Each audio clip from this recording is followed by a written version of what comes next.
Je voudrais d'abord saluer l'ensemble de nos téléspectateurs qui sont aussi amis des réseaux sociaux.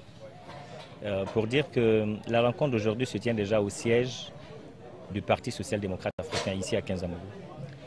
La cérémonie qui nous réunit est une invitation de la jeunesse du parti qui a décidé, au regard de la grande affluence, de la bouffée d'oxygène que le parti enregistre depuis, on va dire, 1 an.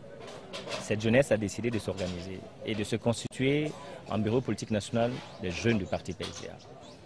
Pourquoi? Parce que nous avons compris, et elle-même a compris, que le rôle de la jeunesse dans l'émergence démocratique est très important. C'est elle qui est le maillon entre le sommet et la base. C'est elle qui joue le rôle fondamental de la mobilisation. Et il est important, tel que nous l'avons défini dans les textes fondamentaux et dans notre démarche démocratique, que la jeunesse n'est pas un outil de mobilisation. La jeunesse est un acteur de développement, d'animation, on va dire, de l'arène politique. De ce fait, elle mérite respect et considération. Elle mérite de s'approprier le processus démocratique et d'occuper des postes de décision, de responsabilité. Nous l'avons concrétisé lorsqu'il était question des élections avortées d'octobre dernier. C'est elle-même qui a constitué ces listes. Elle s'est trouvée à tête de liste. Elle s'est trouvée majoritairement sur les listes dans certaines communes de Bamako et à l'intérieur du Mali. Pourquoi? Parce qu'elle a refusé de travailler pour ceux-là qui ont l'argent et qui viennent à la dernière minute. Et ce contrat, le bureau politique national l'a respecté pour dire que nous sommes très heureux et ravis de la décision que cette jeunesse a prise, de sa maturité politique, de son niveau d'organisation au regard des résultats de cette cérémonie d'aujourd'hui. Nous ne pouvons, en tant que président élu du PSDA, que la féliciter, la remercier et prendre la décision de l'accompagner aussi intelligemment.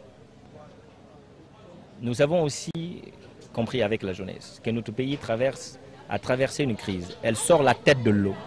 Et nous avons besoin, au regard de l'engagement démocratique et politique que nous avons pris, d'accompagner le chef de l'État, de poursuivre cette dynamique-là avec la jeunesse.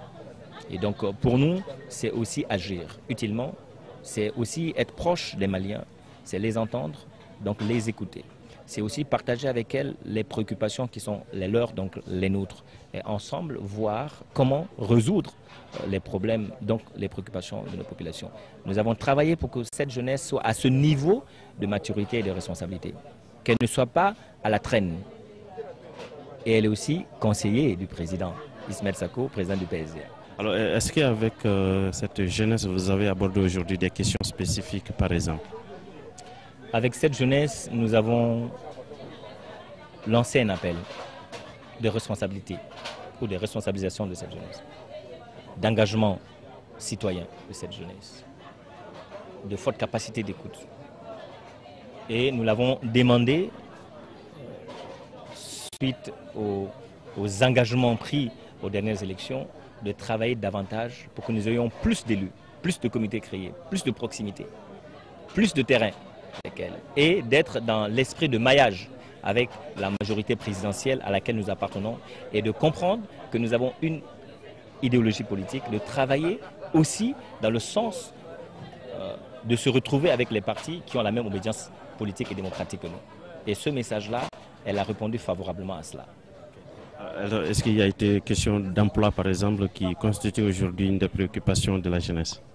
Les questions d'emploi sont abordées au quotidien, pas seulement dans le cadre de cette cérémonie. Parce que nous avons au niveau de la jeunesse, y compris au niveau du bureau politique national, un secrétaire chargé des questions d'emploi. Et le parti a développé une initiative dans ce sens-là. Nous travaillons avec certains bureaux d'études, de placement, en mettant à leur disposition un certain nombre de CV et en demandant à ces bureaux de placement de mettre l'accent sur la compétence, sur le mérite et de vendre les CV qui sont les meilleurs et de favoriser l'employabilité selon les dispositifs nationaux. Et ce travail, nous le faisons en tant que politique parce que les gens ont besoin de travailler et le taux de chômage dans notre pays est important. Voilà, c'est un accompagnement que nous faisons par devoir, voire même par obligation à cette jeunesse qui notre pays a formée.